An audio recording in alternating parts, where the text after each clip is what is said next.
Good morning, everybody. It is Saturday here, and I know that for most of you, this is an unusual situation. We don't usually do lives on a Saturday morning, but we have made an absolute exception because we have an amazing woman over here. Her name is Kelly Addison, and she's tuning in all the way from beautiful Canada to bring some pretty amazing information. Kelly, how are you?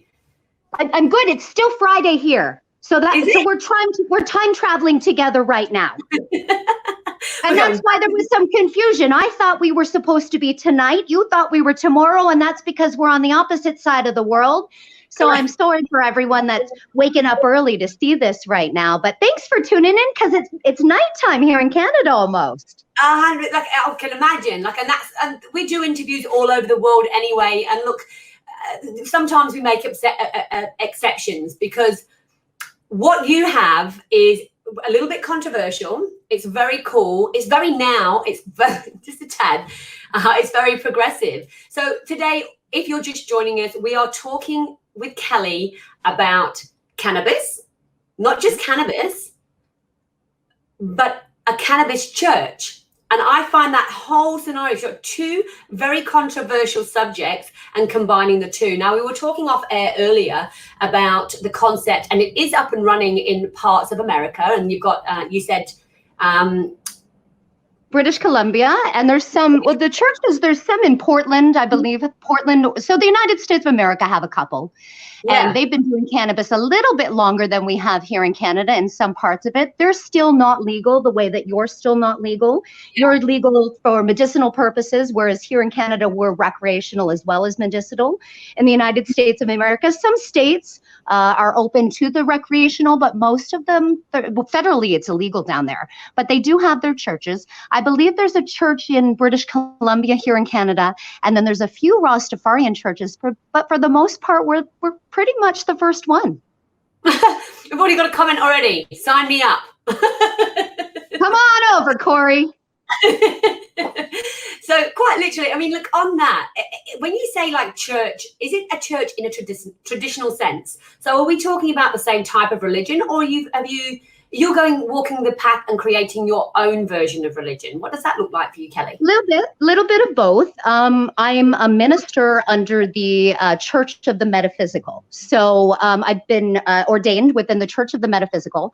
And so that is more of a spiritual church. We do believe in God or a higher being, but it's not so much Christianity or Judaism or any of those. It's more of us trying to find our way through the plant. And I say that cannabis is my religion, and find the spiritual parts of the cannabis plant and of cannabis overall. So in your experience, so what brought you here? Have you always been a cannabis lover? Is it something that's been a lifetime obsession for you, or is it something that you've recently just discovered? Well, I worked in the music industry for many years. I dated musicians. It was always like pot was always around. And I can't remember a life without it. It wasn't illegal to me the way that other people were oppressed with it. Certainly medical patients fought for it to become legal in Canada. That was not my plight. And I respect them, and they're part of our community and our lifestyle here. And we have to always pay tribute to the people that fought in the trenches, literally, for cannabis to be legal in Canada. I wasn't one of those people. It was just always around me. And then I became a teacher after I worked in the music industry. And it was almost like I had this community of families and moms that when it became legal in Canada, they were saying, Kelly, what do we do? I was that person that was bringing the pot brownies to the parties where everybody else was bringing wine. So it was sort of like they knew that I was associated with it. I never let it affect me in a sense that I didn't get things done, but I never really understood the medicinal benefits and the therapeutic benefits of cannabis until it became legal.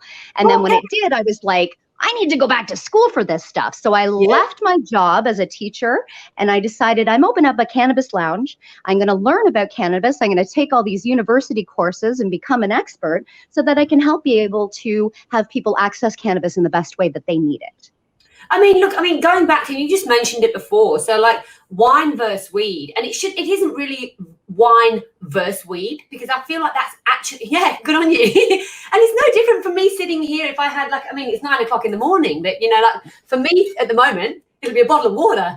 But if you'd have called me maybe at 7 o'clock at night, it will likely be a glass of wine. So in the past, it's like wine or weed, but it's not. It's wine and weed. Sure, because it's treated the same way. And it's taken us a long time to get to this point.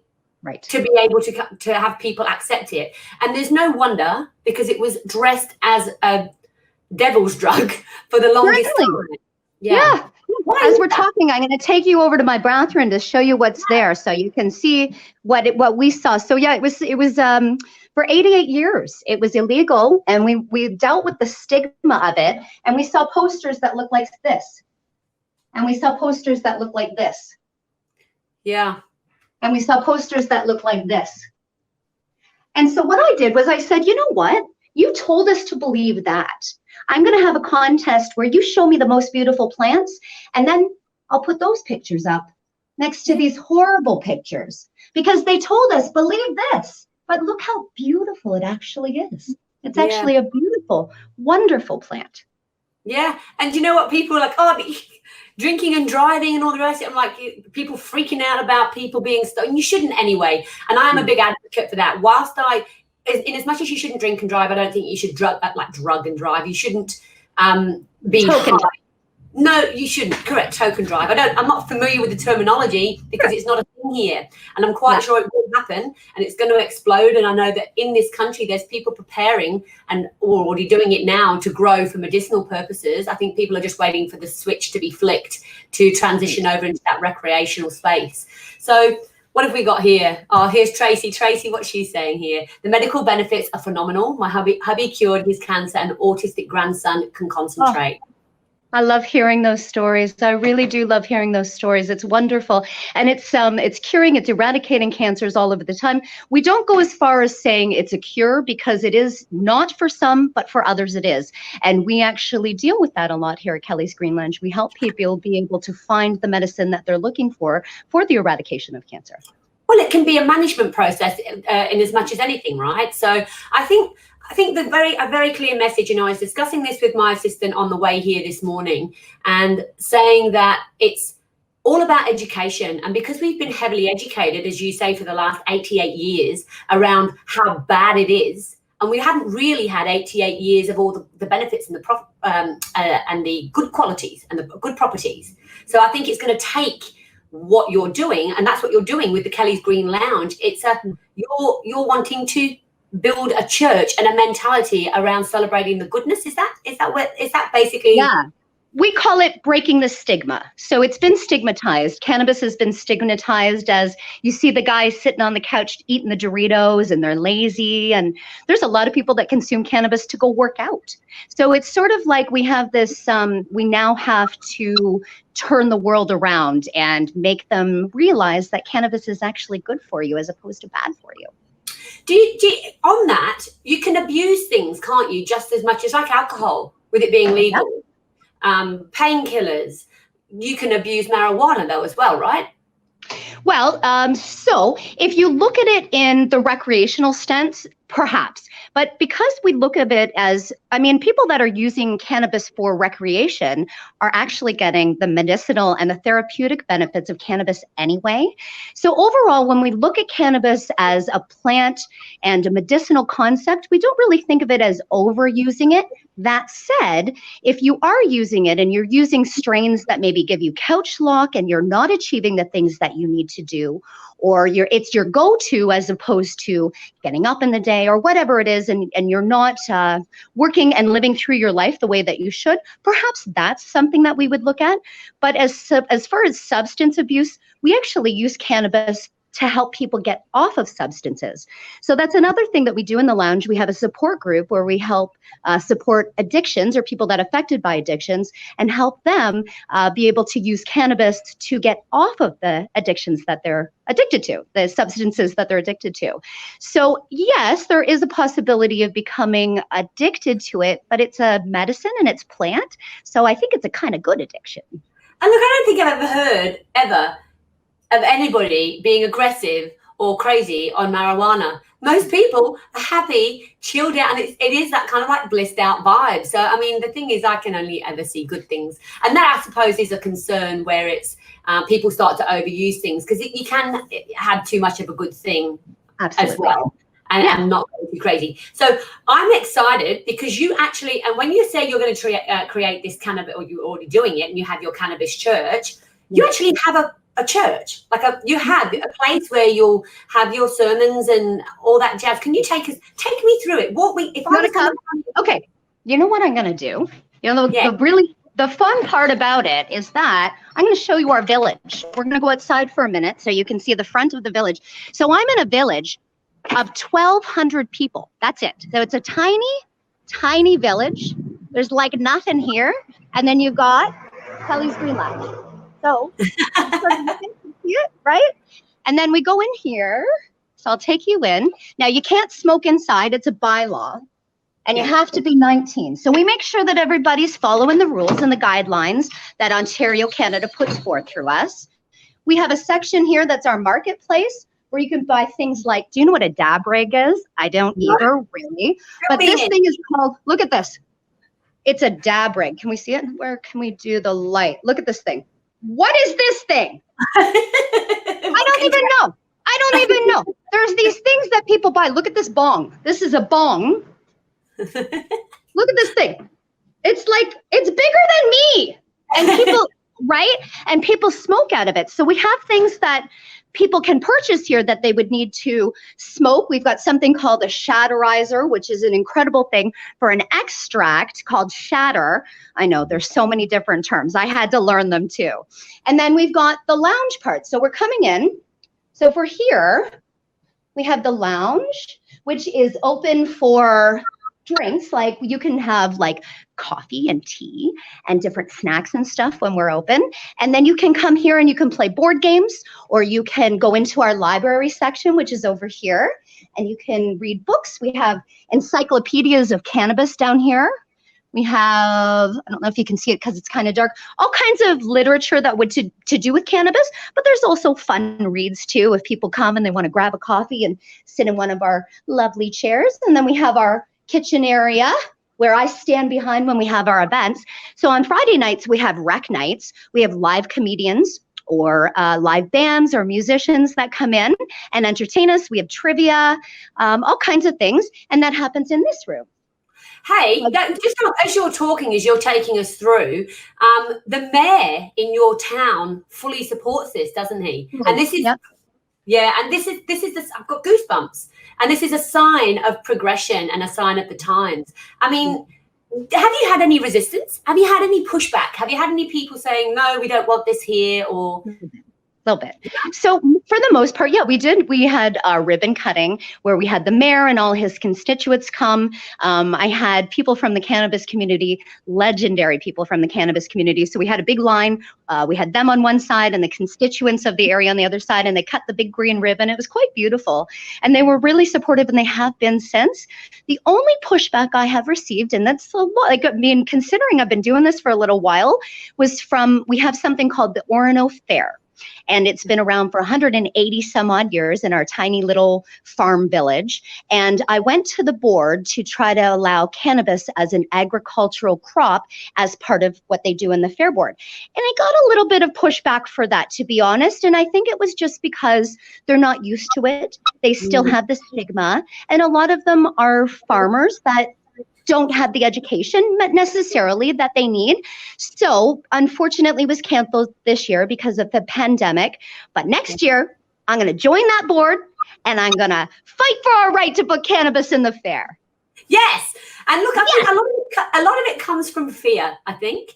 Fear of the unknown. And look, I mean, it depends on which rabbit hole you go down, and like having media feed information to people based on specific agenda. And it's so wonderful that the light has been shone on the amazing qualities that it can do. And look, I know that a lot of people say things like, and to me, what frustrates me, you can agree or disagree, is when people say, but it's a plant, it's natural, it's okay. And I'm like, yeah, but so is opium, and it can be very dangerous. That's very true. So, that's very true. Yeah. So for me, I think that the cleverer, the more information that we get, and people like yourself that are leading the way and pushing forward from a good, heart-centered, good intentional way. I think it's going to take that and a lot more of it in order to be able to get people to a point of accepting this as a quality of life. Well, it's funny because the most people that I counsel, and I say counsel because they come to me looking for answers when they hear about cannabis, most of the people that I counsel are older people. So they have the most aches and pains, they have the most ailments, they have the most diseases and the most reasons to want or use or need to use cannabis. So sometimes they come to my door and they say, I heard that my son has this and I need to know what it is, but I don't want anybody to see me come in here. So those are the people that I counsel the most, and it just takes education. So the other part of what we do here at Kelly's Green Lounge is we have a course that we've developed called the Homeostasis Hippie.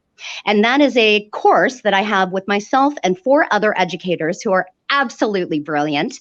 And it's a full day course, kind of like you would come for a first aid or CPR training. You start in the morning, you're certified by the night.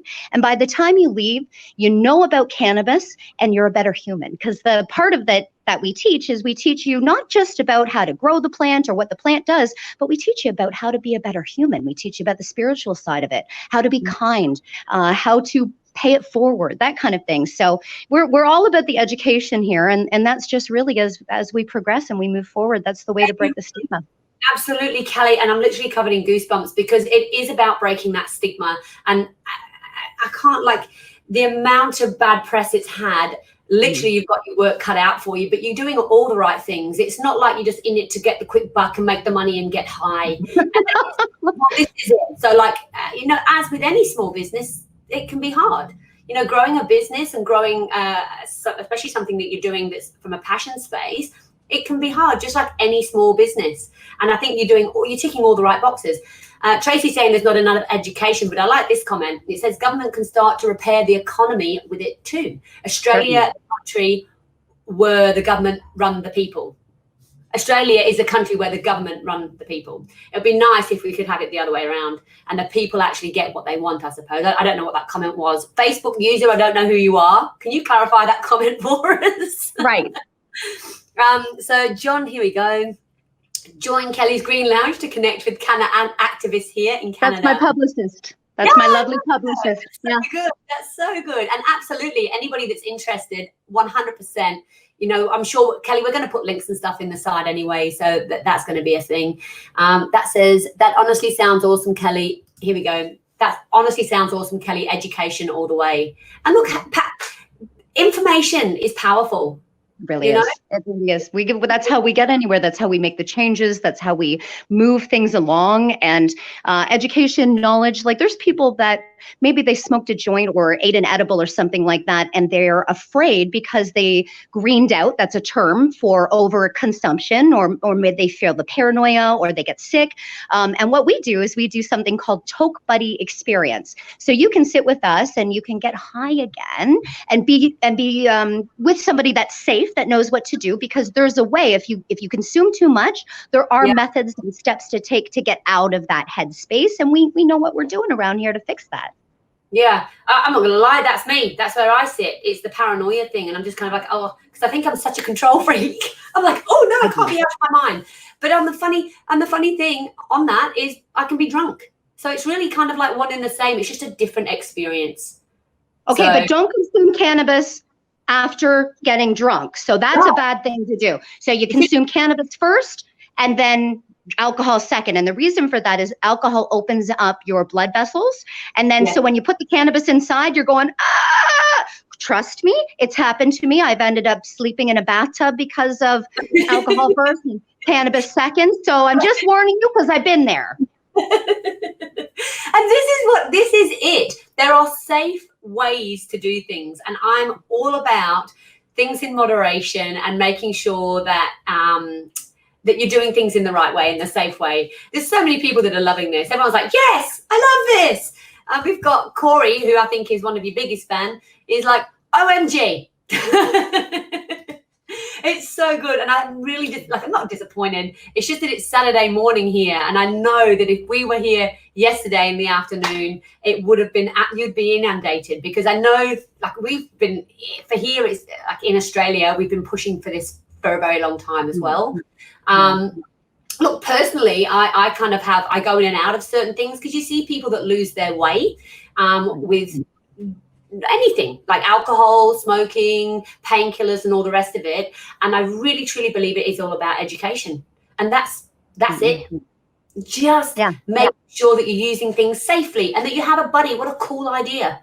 That's amazing. Well, another thing that we do is I'm a member of Ptsd Radio, and that's people advocating for cannabis education. And every Monday morning, my co-host and myself, his name is Al Graham. I'll give him a shout out because he owns the station. And we talk about cannabis media. So it just so happens this past Monday, we were talking about Australia, and we were talking about the vote that's coming. And we were talking about cannabis being open more in Australia, which is so nice to hear. It's a story that we follow quite a bit because we want you to. We want you to be legal there. We do. We want us to be too. It's just nice because there are two very clear sides. There's people that smoke weed and there's people that drink alcohol. And they're the two things. And then everything else in between other than prescription drugs, which is never good. And it's terrible. So why not? That's my question. Not why we shouldn't and finding all the reasons. It's why not. And as long as we can educate everything. Do you know, Kelly, I don't know if you guys had that over here, but we had like heroin injection stations at one point. Yes. Where they're, okay, so if that can be a thing, why can't we have this? It just makes no sense to me at all. It really doesn't. I don't know if you do have an opioid crisis there the way that we do here. It's awful, like awful. And we're trying to do things with cannabis, because if there's a way that you can come off the opiates and use cannabis, it's a much safer way for you. So we're going to do, we've got some case studies coming up with some people that are willing to help us learn a little bit more about it. And then once we put that information out a little bit more, fingers crossed, it will help with that. Kelly, I don't know if you know much about Obsessed, but we've actually got a magazine. I know lots about it. I love it. Well, we've got quite a few different dynamics and things happening, but later on in the year and into early next year, we've got some big things coming that I think you should definitely be involved in. But we also have a magazine, and I will talk to our team around having you be our all things cannabis educator. Oh, I love that very much. Yeah. Well, and talking about sex and cannabis, sex is better when you're high. Sex is better when you're on cannabis. It really is. Look, I'm going to show you what I have here. So a product that I sell is actually, can we see it right near? It's Lady Lube. Put it to the camera. There we go. Lady Lube. So it's for all your pink parts, and it makes them tingly because it has the cannabis in it that sort of, gives it that little bit of extra, And actually, the most people that I've sold it to are men that come and buy it for themselves. Yeah. Here we go. I'm sorry. I'm just looking at watching the comments as they're coming up. What have you heard about the Australian process in legalization? Well, I know that you're federally, you're still federally illegal, but you're medicinal, you are legal. And I believe that there was a vote. I believe that we did, the vote was paused because of the pandemic. Yeah, we had a referendum. Right. But you're hoping that it's going to come back. I feel like October is when they said that they were going to maybe consider it.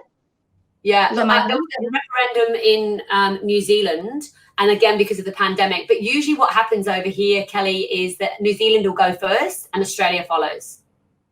Okay, well, I love New Zealand. I have one of my colleagues actually lived in New Zealand for a long time. She's in Uruguay right now, and Uruguay was the first country to ever legalize cannabis for recreational purposes. And she grew cannabis in New Zealand when it was completely illegal. And she used to have to rent a car so that it wasn't traced to hers, drive 2 hours, pick up equipment and do it in a really secret way, and then come back and be able to grow her own medicine. She wasn't doing it to sell it. She just needed her medicine. Yeah. So I feel like, come on, New Zealand, get your stuff together. Get your shit together, literally. Right? Yeah, no, I totally get it. Literally, look at Corey. Here he is. Go New Zealand. We're all moving. What's going to happen?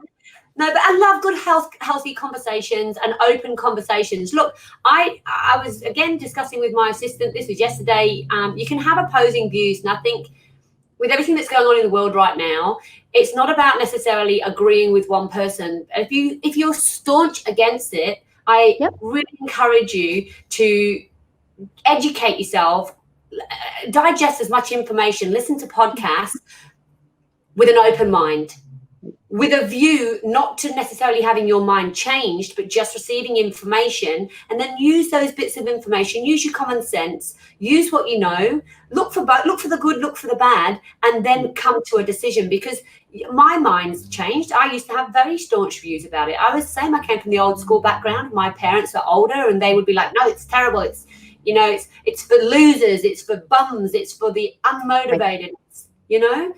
So I know heaps of people that kind of like just carry on their regular daily lives, and they smoke weed, and it helps them get through trauma or anxiety or depression. Well, I have what's called complex PTSD. So that's a little bit different than the regular PTSD. That means that there's been a lot of traumas. So what I do is my brain locks a lot of my life out. So unfortunately, I don't remember most of my life. And that's because of the trauma. So I literally live in fight or flight all the time. My heart is always going. When there's another trauma, like this pandemic was nothing to me, because I'm just so used to trauma after trauma after trauma. What's going on? Oh, okay, let's roll with it. Let's run. Let's do it. In the meantime, in the last 2 months, I built my stage. I changed everything around. I opened up a church. But that's what I do. However, if I did not consume cannabis at nighttime, my nervous system would be a wreck. I would probably be hospitalized right now, or they would put me on some sort of chemical to calm me down. The only thing that is literally saving my life is cannabis. I don't consume it in the daytime because I use my fight or flight as sort of my superpower. But when I get to that time to calm, if I don't use it, I will not sleep. I will have insomnia, and I will not be able to calm my body in the way that I will be able to function even in the next day. So I can't run a company. I can't do what I'm doing. I can't help all these people if I'm not using the cannabis that is my medicine and saves my life. Again, goosebumps. Literally every word that you just spoke resonated all the way in me, through me. I actually can really relate to that. I have a very, listen, that's what's going to happen as a result of this tonight. I'm going to have a good night's sleep. It makes me so happy. I wish I could sesh with you, girl. Sometime we'll do that. Sometime we'll do that. 100%. If what we're going to do with this whole skidoo is going to be pulled off there and here, we're going to be all over the world. Here we go. What have we got here? We hope Australia. Now the comments are rolling in. How would you introduce someone to cannabis edibles or smoking?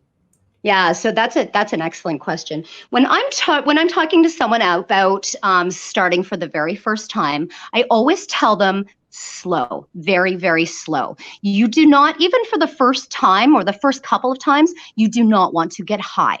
You do not want to go in there thinking, I'm going to get really, really racked and so high and I'm going to laugh so much. You do not want to do that.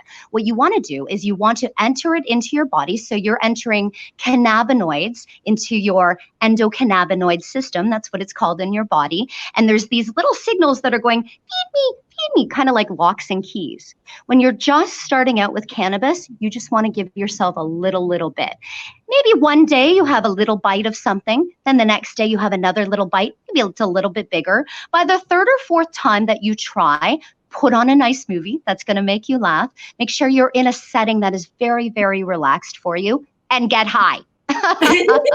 But don't do it that way in the first part, but build up to it and don't scare yourself. Now, if you do scare yourself and you do get to a point where you're in your head and you feel a little bit nervous, you're going to want to, if you have CBD, that's always the first go-to, but I know in Australia, it's a little bit hard to come by. So you could sniff pepper, which is, I know it's funny. You could sniff pepper. It changes the way your brain signals go. Wow. Splash water on your face, find something really funny. Or if in extreme circumstance, take a shot of a drink, maybe a tequila or something like that. What you want to do is you want to change the way that your brain functions, right? The way that it is. Because if it's going, I'm so scared right now, then you want to add something to it that's going to change the way that it's doing it. Grow, slow and grow. And if you get scared, then just try to change your brain. Wow, excellent. I love, and these are all the things that are helpful tips. Because it is that fear of, oh, what could happen? It's like, yeah, if something happens, You're not going to die, but if you get all caught up in your own head, what are the things that we can do? And you just answered that. What are some of the things that you can do to be able to get yourself through it, or bring yourself back down to wherever, to earth? Probably not the right word, but we hope Australia has legal recreational cannabis soon. Everyone deserves to heal with the plant love from Canada. Oh, that's lovely.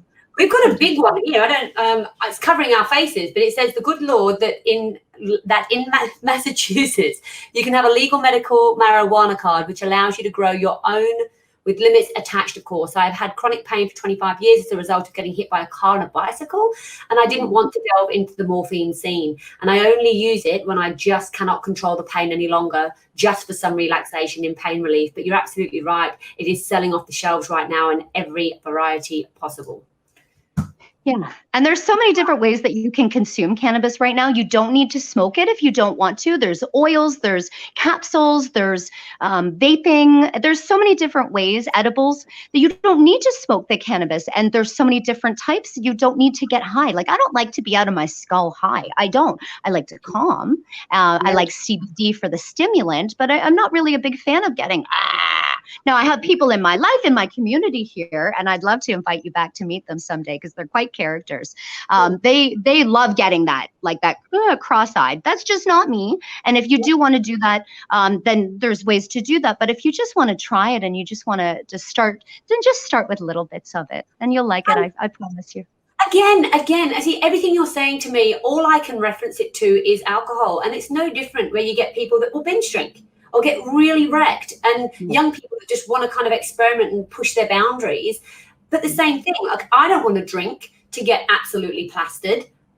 Sometimes I do because it's fun and I think I'm living my, my teen years or whatever. But really, I like to have a couple of glasses of wine as a relaxant.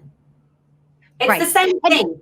Takes the edge off kind of thing, right? Yeah. Like takes the, like there's like, I mean, if you sort of think of it, it is sort of taking that edge off. And people, there's a big movement called the cannabis mom movement or something, where it's like, if you want to be a mom and you consume cannabis, it's okay. And that's a big thing, is that you need to feel comfortable with what you're doing. If you are a better parent because you've had that little puff of a joint or that little gummy, and it takes the edge off, especially right now with all of our babies at home with us, and we're like, I need some space. That little puff in the bathroom is going to make you a little bit calmer when you have to sit through Dora the Explorer the 20th time. Right? I love it. So I've got a question here. It says, do different types of cannabis consumption, oils, edibles, smoking, etc., have different effects and outcomes? Yeah, certainly they do. So when you're smoking it, it's going right into your bloodstream immediately, and it's broken down that way. When you consume it subliminally, I say it the wrong way every time, right? Or by edibles, it's broken down by the liver. So it's a different effect. So an edible effect is much, much different than a joint smoking effect. An edible effect takes a lot longer to hit you.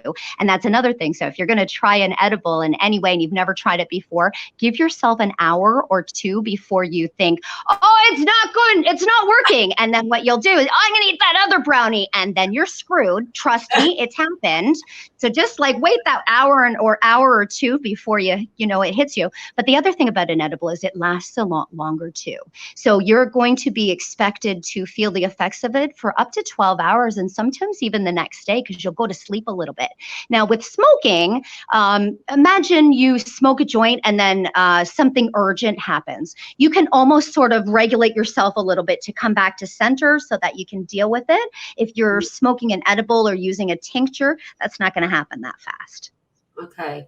So, and that basically comes down to, obviously, when it's inside the body that way, it's held inside your system longer, which I'm assuming has higher reparative qualities?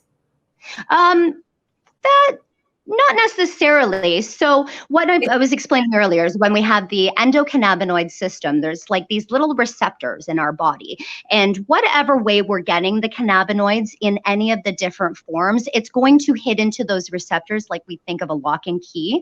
So it's not necessarily a better way for it when it's coming into our body through edibles or through our liver. It'd be for example, a vaporizer, there's a vaporizer called the Volcano, and it is the only official health product that is allowed in hospitals because it's used for people that are very, very sick. And it's this big vaporizer, and they're taking it in through their lungs that way. And that's what the way that they assume is the best way for them to have it for medicinal purposes.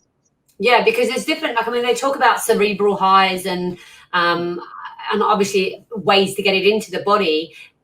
From my limited knowledge is it does, and it treats different areas dependent on how you take it in. That's right. There's called CB1 receptors and CB2 receptors. So it depends on which way and the type of form, as well as the cannabinoids. So you've heard of CBD, which is sort of more of a medicinal, and THC, which is associated with the high. So those cannabinoids hit the different receptors, and it also ends up whichever way you take it into your body. Yeah, I love it. I know that I could be here for hours. Just tell me all the information. I love it, love it, love it. So we had Marshall Gillen, and he's over in the States. He says joints, edibles, in his opinion. And then we've got someone else that says, Marshall, I agree. And look, I literally do have to cut it because I've got to run to another appointment. In all honesty, I'm really sorry to everybody in Obsessed that is really enjoying this, because I truly am. And I know that we could sit and talk for hours, but I'd love to have you back, and I think we should continue this conversation. I really love what you're doing. I think it's coming from a really beautiful space. So congratulations on all the success so far. Thank you so much for joining us today. Go and put your links inside the comments, because I know that there's a lot of people in there that are going to want your information. So please feel free to share links. Go in and answer. And if anybody wants to ask any more questions, I'm quite sure Kelly is going to be available to answer those questions. Of course. Kelly, thank you so much for taking the time today and sharing your amazing journey with us, and hope everything goes well. Cannabis bless.